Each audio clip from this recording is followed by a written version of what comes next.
Kyle McCord.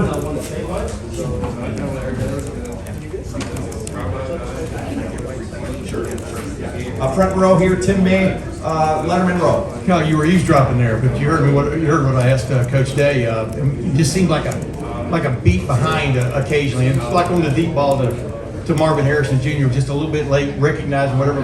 What did you get sorted out, I guess, as the game went up? Yeah, I thought Coach Day did a good job today, giving me the opportunity to kind of get in that rhythm. Obviously, early on, I feel like missed some opportunities or saw just a second late. So that's nobody else but myself, and that's just an area I have to continue to grow on and continue to find ways to start fast. Because if we could replicate what we did in the second half, but just do that in the first half, I think that's a completely different game, and a lot of that starts with me. So, were they showing something a little bit different though than you expected, or was it just?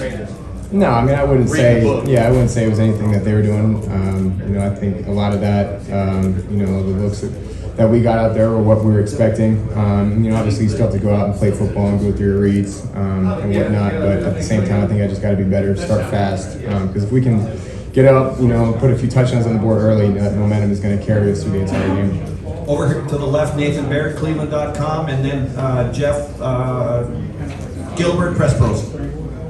Kyle, you guys have thrived for so many years on offensive balance, the run and the pass game working together. Until the running game gets going more, do you think this offense can be everything it needs and wants to be this season? I think that's part of playing football. If they're going to try to take away the run, I think we have to do a good job passing the ball, and vice versa. If they want to play us, with high safeties and bail those linebackers out of there the moment they think it's a pass, then we got to be able to run the ball. There's been points this year where we weren't throwing the ball great, and the running game picked us up, and then there's points where we weren't running the ball great, and I think we picked it up while throwing. But I think obviously there's room for improvement there. Just need to continue to grow. I think this offense is no doubt at its best when we have both of those departments going. Okay, I'm gonna give the Marvin Harrison group a last call right now for questions, because we're gonna get Sonny Styles in there. Over here to the right, Brendan Gulick, Buckeyes Now on SI. Cal, sort of a two-part question. First of all, how much do you feel the wind affected your deep ball throw to Marvin and to Julian, if at all? And the second part is about tempo. It feels like in the second half, when you were running tempo, things were rhythmic and smooth and quick and reactive. Are you more comfortable in tempo? Yeah, to answer your first question, I think the biggest thing with the deep ball is just seeing it early. And then getting a good pre-snap look and giving myself an idea of what I'm going to do with the ball pre-snap. That way I can get those balls out just a hair quicker and hit them on the run. And then as far as tempo goes, I think it depends on the week. Obviously, there are some weeks where you want to control the ball and control the clock. But this wasn't really one of those weeks, so we knew on offense, they're going to throw the ball too, they're going to go tempo too. So it wasn't one of those things where we had to try to get the perfect look on every single play.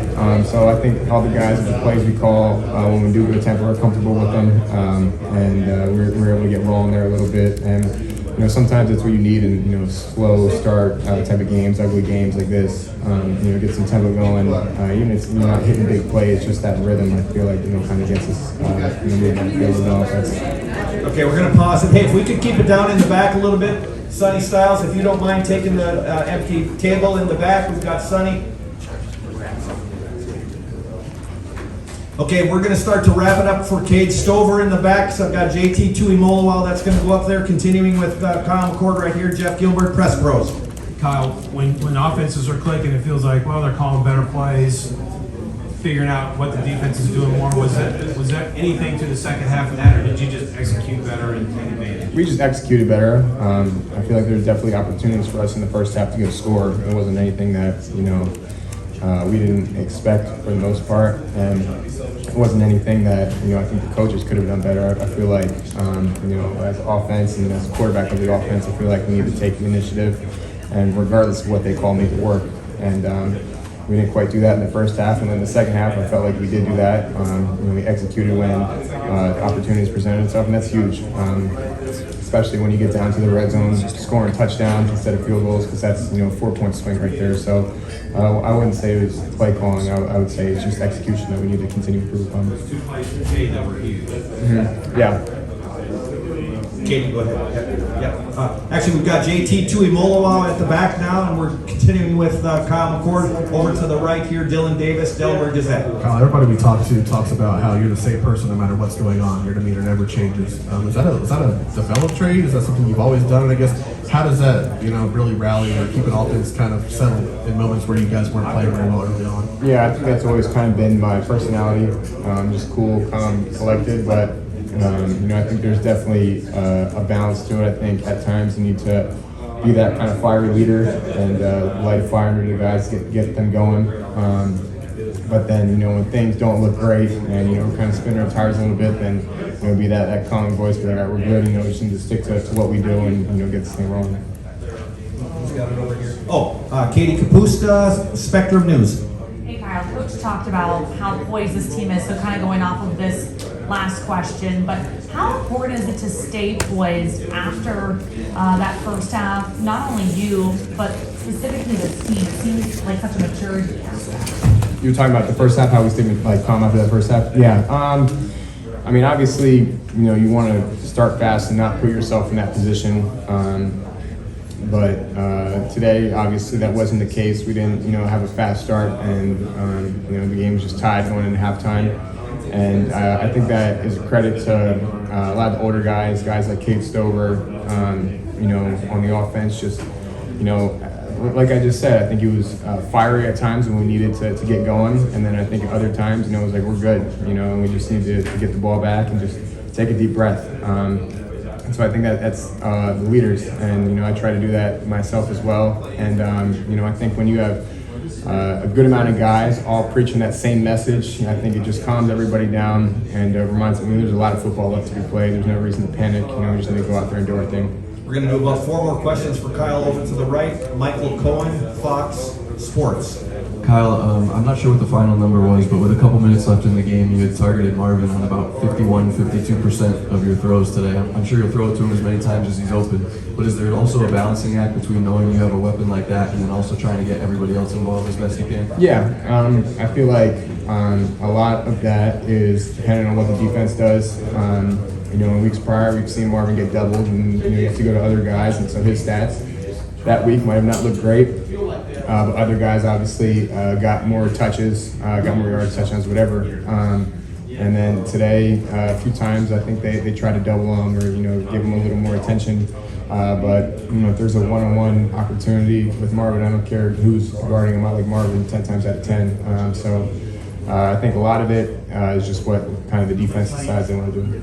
Over to the left, Andy Backstrom, Letterman Row. Kyle, you've proven to be an accurate quarterback here with early game, the last couple of games. You've had a little bit of time to get into it. What can you kind of diagnose with those accuracy issues? And is that just something that is nerves? Is it something else with reading the defense? What would you say it is? Yeah, obviously that's probably the biggest area I'm going to try to focus on for next week is just starting fast and getting to that rhythm. Not trying to overthink, plays. And, I feel like sometimes, especially early on, you want to make, the perfect read and the perfect throw, whatever. But, playing quarterback, you almost have to just let the game come to you. If a shot's there, take it. Don't force it. If, they drop out of there, you got to take something underneath, be fine with that, and just kind of get into the flow of the game. And then I think once you do that, everything kind of slows down a tick. And so I think the biggest thing is just coming out next week and being focused in on starting fast. Last couple questions for Kyle. Joey Kaufman, Columbus Dispatch. Kyle, Marvin described his ankle being good enough from throwing in the ball. How does his good enough look to you? Yeah, his good enough to me looked really good during the week. Obviously, not a great looking injury from last week, but I think the bye would definitely help, gave him some time to recover, and then I think he gained a lot of confidence in practice this week, going full speed again, and I could tell by Tuesday he was going to be 100% or close to that by game time. Hey, folks at the back, we need to start wrapping up with JT and with Sonny. And final question for Kyle, Bill Rabinowitz, Columbus Dispatch. I apologize if you said something similar, but you had the kind of coming of age drive against Notre Dame, and things were pretty shaky early on before you turned it on, the team turned it on. What did you learn about yourself today? Anything you can take for the future? Yeah, I think obviously, personally speaking as myself and then as offense, just starting faster, I think has to be a point of emphasis this week, and not trying to kind of feel your way into the game, just come out swinging. I think that has to be a point of emphasis for us this week. But at the same time, as crazy as it may sound, I think things like that are almost good for us in the long run. We know if we're in a tie game at halftime, not to panic and just to continue to stick to our fundamentals, stick to our rules, and eventually, something's going to pop. And that's what happened. I mean, even in the second half, when they went down and scored, nobody panicked, nobody was freaking out. We knew exactly what we needed to do, and that was get the ball down and score. And once we got that little bit of momentum, just keep it rolling in the second half. But I think the biggest thing, just talking for myself and the offense, is just starting fast.